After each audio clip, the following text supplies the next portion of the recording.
Muito boa noite a todos. Nós vamos prosseguir nesse mesmo espírito de adoração e ouvindo agora uma palavra de reflexão. Vou convidar o Dr. Carlos Oswaldo Pinto para vir à frente. Carlos Oswaldo é um conhecido nosso de muito tempo, um grande amigo. Temos a satisfação de recebê-lo, Dr. Carlos Oswaldo, doutor na área bíblica do Antigo Testamento, pelo Dallas Theological Seminary, é o reitor do Seminário Bíblico Palavra da Vida. Tem se destacado também como conferencista, trabalhado como tradutor de diversas obras teológicas e como autor, escritor em diversas editoras, inclusive na própria editora Agnos. Ele escreveu 2 introduções, tanto ao Antigo quanto ao Novo Testamento, foco e desenvolvimento do Antigo e Novo Testamento. Então, uma pessoa muito bem preparada e que, apesar do seu treinamento, tem um coração bastante voltado para a sua relação de fé com Deus, alguém que vibra e ama o Evangelho de nosso Senhor Jesus Cristo. É uma satisfação, uma alegria receber o Dr. Carlos Oswaldo com a gente.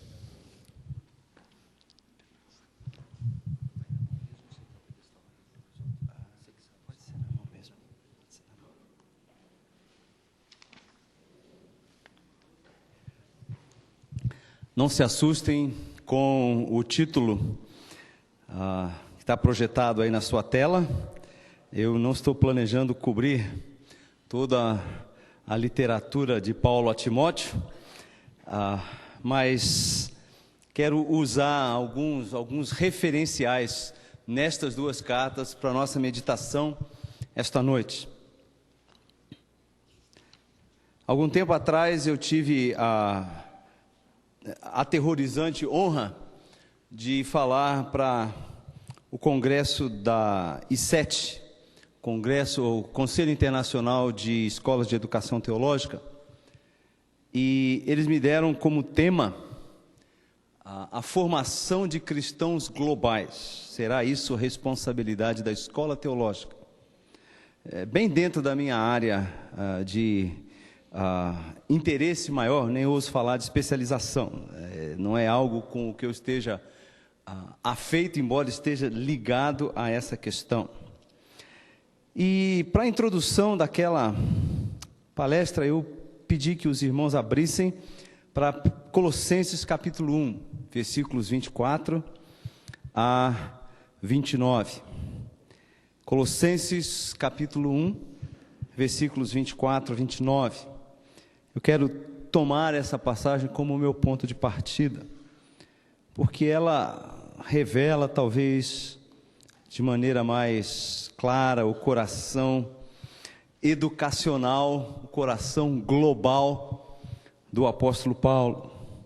Hoje, quando o Ricardo Agreste mencionou a igreja missional e fez um contraste entre a igreja missionária e a igreja missional, essa foi a passagem que me veio à mente.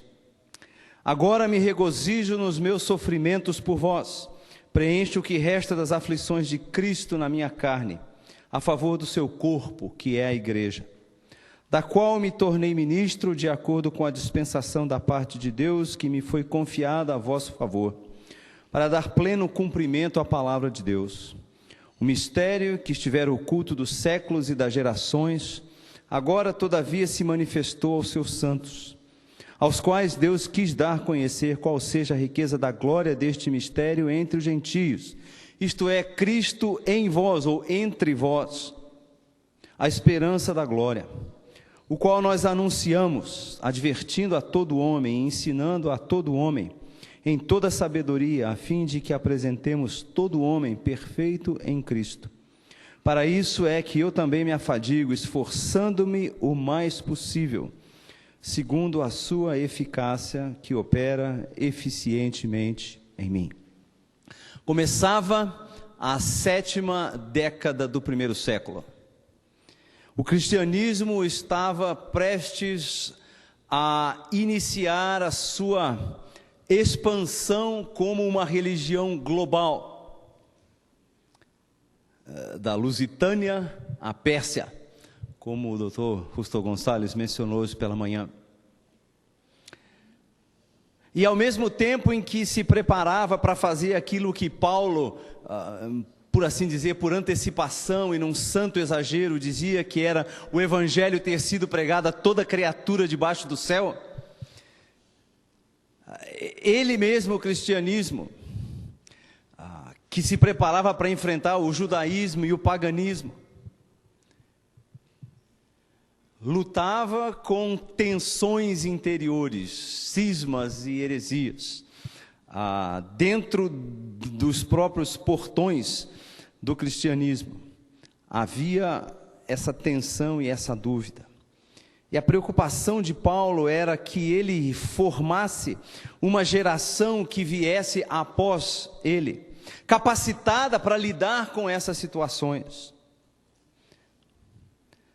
Em Colossos, a questão era a singularidade e a suficiência de Jesus Cristo como Senhor e Deus, Salvador e Rei. À medida que o tempo passava e Paulo via que os seus anos de serviço estavam se encurtando, ele começou mais ardentemente a fazer aquilo que tivera feito antes também, a preparar uma geração seguinte de líderes. Um dos benefícios desses congressos é que nós descobrimos que não estamos envelhecendo sozinhos, que os cabelos brancos estão se espalhando também por outras cabeças além das nossas. E frequentemente eu me pergunto, e certamente vários de vocês também se fazem essa pergunta: quem são aqueles que preparei e capacitei pela graça de Deus para seguirem os meus passos e irem além do que eu fui capaz de ir? Não sei quantos de vocês já estão nesse modo de operação. Talvez vocês, cujos cabelos estão da cor dos meus, estejam pensando nisso. Quem é que vai proteger a igreja? Quem é que vai expandir a igreja? À medida que observamos a vida do apóstolo Paulo, descobrimos que ele tinha 3 preocupações consigo mesmo. E essa é simplesmente a primeira parte disso que nós vamos apresentar. Paulo se preocupava em manter-se um modelo à medida que pregava, para ele oferecer aos seus discípulos, oferecer às suas igrejas um modelo de piedade, de eusebeia, daquela vida que tem na autoridade de Deus tanto a sua segurança quanto o seu desafio de vida. Era uma prioridade. Ele revela isso nas suas cartas, várias vezes na correspondência coríntia. Ele chama a atenção dos irmãos em Corinto para a necessidade de serem como ele. O famoso versículo, o mais famoso é 1 Coríntios 11:1, mas antes na carta ele já menciona isso. Versículo 16, ele diz assim: admoesto-vos, portanto, que sejais meus imitadores. Essa preocupação de recomendar-se legitimamente aos seus convertidos e aos seus discípulos como um modelo a ser seguido e imitado, era constante nele. Anos mais tarde, escrevendo à sua amada igreja em Filipos, ele exorta aquela boa igreja a se tornar ainda melhor. Como? Seguindo o seu exemplo. O que também aprendestes, ouvir, recebestes, processar, ouvistes e vistes em mim, isso praticai. Será que posso conscientemente dar esse tipo de exortação aos meus alunos, aos meus ex-alunos, e temos aqui alguns deles? Em 2 Tessalonicenses, capítulo 3, versículo 7, escrevendo a uma igreja que estava paralisada pelo medo e pela percepção incorreta de como Deus estava trabalhando em sua época, o apóstolo diz: pois vós mesmos estáis cientes do modo por que vos convém imitar-nos. É conveniente para vocês que vocês nos imitem. E o contexto aqui é um contexto de sobriedade, seriedade no serviço, à luz de uma perspectiva correta sobre o futuro, uma vida piedosa no presente, à luz do futuro, era o que Paulo queria. É por isso que ele diz a Timóteo: pelo contrário, torna-te o tipos, o padrão dos fiéis, no falar, na conduta, no amor, na fé e na pureza. É muito interessante e desafiadora a tarefa de sermos teólogos e pensadores. É ainda mais interessante e mais desafiadora a tarefa de sermos modelos, de permitirmos que as nossas pegadas, sejam elas teológicas ou do dia a dia, cotidianas, sejam seguidas de perto e investigadas por aqueles que estão diante de nós na sala de aula. Paulo tinha preocupação consigo também em ser visto como um mestre. E nessa mesma linha ele exorta o seu filho Timóteo. A preocupação dele era ser visto como alguém que tem a autoridade para ensinar, justamente porque vive como um modelo a ser imitado.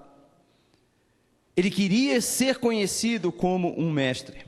Segundo Timóteo, capítulo 1, versículo 11, ele revela, ele abre o seu coração e a sua autoconsciência para o seu discípulo e seguidor, para o qual, falando do Evangelho, fui designado Kerix, arauto, pregador, apóstolo e mestre. E se nós pudéssemos passar bastante tempo aqui hoje à noite, iríamos investigar um pouco sobre esses 3 rótulos, esses 3 títulos, essas 3 dimensões da tarefa do apóstolo Paulo. Pregador, alguém que incessantemente proclama o Evangelho, alguém que está comissionado como um representante autorizado, um apóstolos, e um mestre, alguém que está capacitado pela sua compreensão do que é o Evangelho e das implicações do Evangelho nos diversos âmbitos da nossa vida, o familiar, o trabalhista, o social, o político, por que não? A traçar as implicações e a aplicá-las nos seus relacionamentos e na sua vida. Ele se via como um didáscalos, alguém cujas palavras serviam para edificar, que serviam para exortar e encorajar, que serviam para confortar e reanimar, e que serviam para corrigir e reorientar aqueles que eram confiados aos seus cuidados. Já lemos Colossenses capítulo 1, versículo 24 e 27, onde ele diz: é isso que consome o meu tempo e a minha energia, é isso que absorve o meu pensar, é a comunicação dessa verdade, que será verdade aqui em Roma, onde eu estou prisioneiro, e aí em Filipos, que será verdade aqui na Macedônia, onde eu estou, e será verdade em Éfeso, onde você está, Timóteo. Essa convicção da realidade do Evangelho, do poder do Evangelho,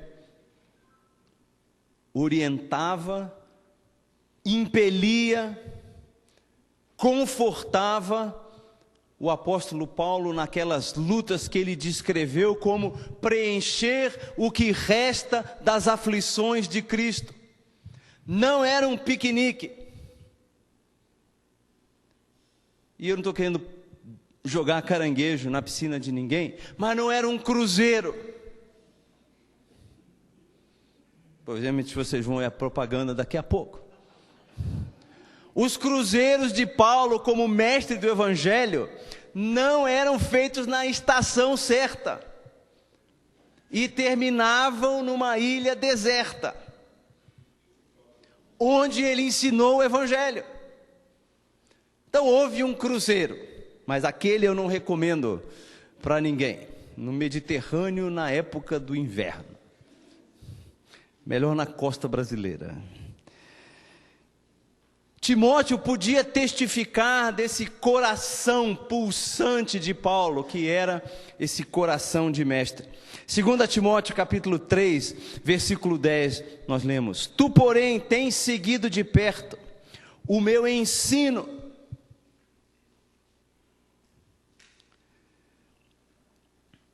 Os alunos em todas as escolas, eu tenho certeza, tem aquela famosa expressão: carregar a mala do professor. Às vezes os professores retrucam e dizem: eu estou carregando o mala do meu aluno. Mas isso é uma brincadeira, porque ter um aluno seguindo o seu ensino de perto deve ser a santa ambição de todos nós que nos dedicamos à tarefa do ensino. Timóteo tinha seguido de perto. E vejam o que Paulo diz: ensino, procedimento, propósito, fé, longanimidade, amor e perseverança. E até aí nós todos professores dizemos amém. Mas tem o versículo 11: as minhas perseguições e os meus sofrimentos. Opa, estou fora. Isso aí eu não quero não. Mas me parece que é um pacote fechado. Que na medida em que somos verdadeiramente mestres do Evangelho, alguma oposição há de se levantar.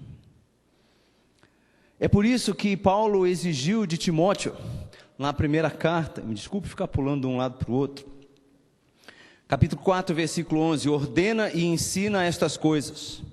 Ninguém despreze a tua mocidade, pelo contrário, torna-te padrão dos fiéis na palavra, no procedimento, no amor, na fé e na pureza. Até a minha chegada, aplica-te à leitura, à exortação, ao ensino. Timóteo, eu coloquei você numa igreja que está fervilhando de ideias potencialmente destrutivas para a igreja. Numa cidade que é a metrópole da Ásia, a cidade onde cada novo mês tem uma teoria nova. O que você deve fazer? Criar uma igreja que seja culturalmente aceitável? Não. Criar uma igreja suficientemente variada para acomodar todas as tendências? Não. Torna-te o padrão dos fiéis, dedica-te ao ensino.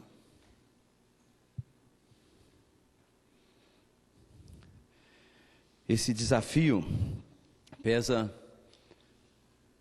ainda mais sobre nós, porque hoje que o pluralismo fora e o inclusivismo dentro ameaçam a singularidade de Jesus Cristo como Rei e Salvador, nós não podemos descuidar do ensino.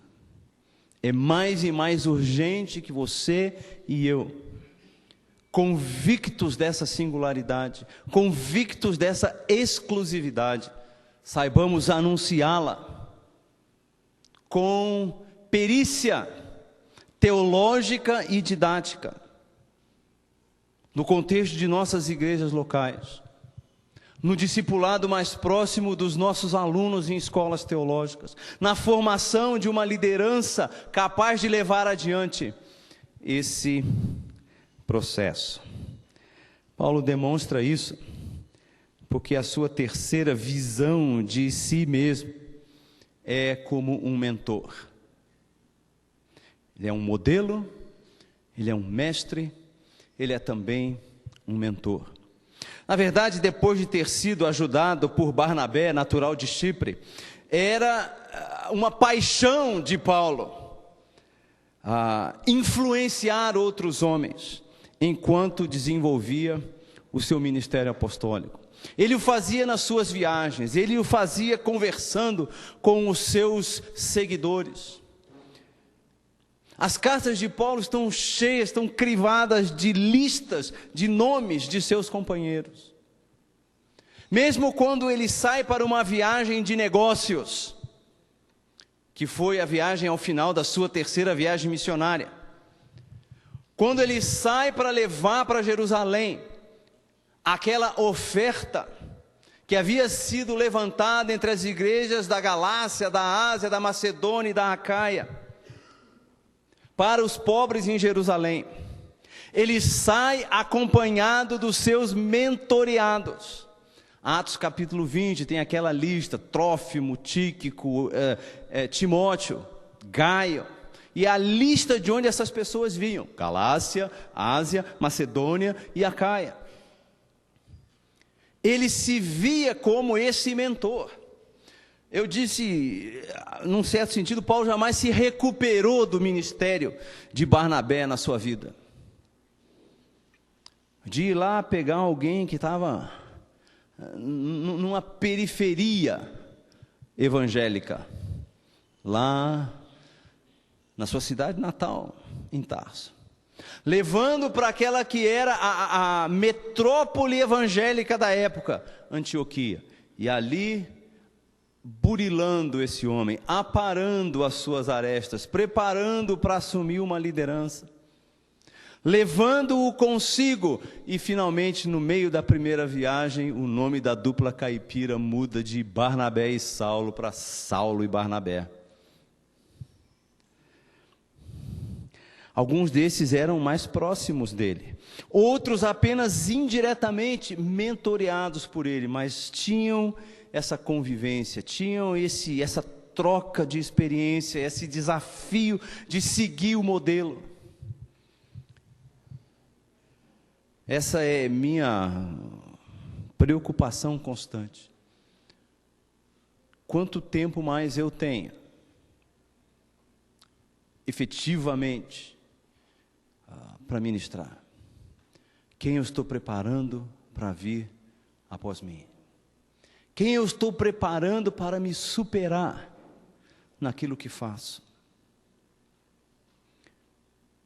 Foi por isso que Paulo exigiu de Timóteo, quando lhe apresentou o seu, por assim dizer, testamento ministerial, na sua última carta, segundo a Timóteo.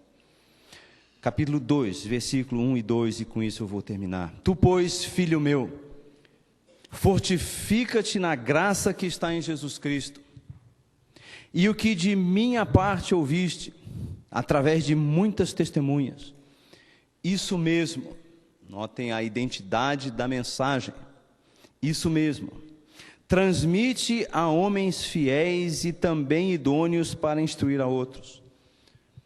Homens que hoje são fiéis, e que o texto grego nos permite essa percepção, eventualmente serão idôneos, teologicamente, ministerialmente capazes de instruir outras pessoas. Quando aquela pergunta foi feita hoje pela manhã, sobre a situação difícil em que se encontra a igreja quanto ao treinamento de líderes, esse versículo foi a primeira coisa que me veio à mente.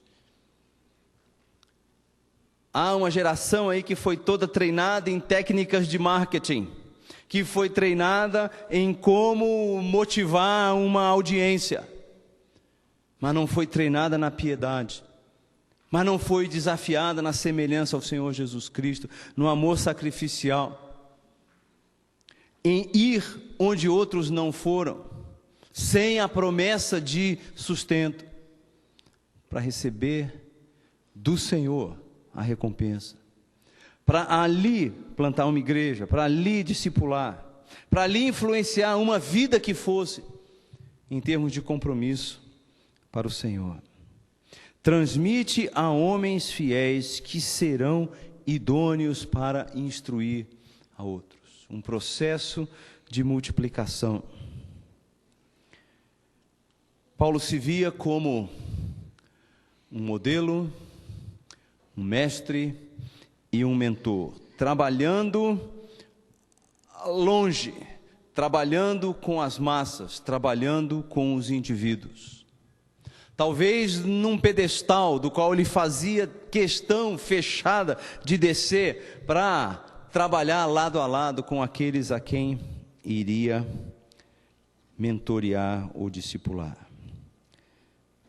As grandes corporações que nunca leram 2 Timóteo 2:2 estão aplicando esse processo na formação dos seus novos executivos. Sim, eles ainda os mandam para os MBAs da vida, mas a técnica de colocar um jovem que está em ascensão com um indivíduo que já chegou lá, ou que está chegando lá, está ganhando mais e mais corpo no mundo empresarial. Houve um tempo que era assim que os médicos eram formados. O princípio está lá nas Escrituras. Modelos, mestres e mentores. E se vocês quiserem depois meditar, caso tenham dificuldade de dormir hoje, chequem as cartas de 1 e 2 Timóteo, para descobrir as áreas de competência, de caráter e de compaixão que Paulo esperava Timóteo viesse a ser o seu continuador, aquele que levava adiante o seu ministério e o seu exemplo. À medida que aprendemos aqui, somos desafiados aqui pela teologia.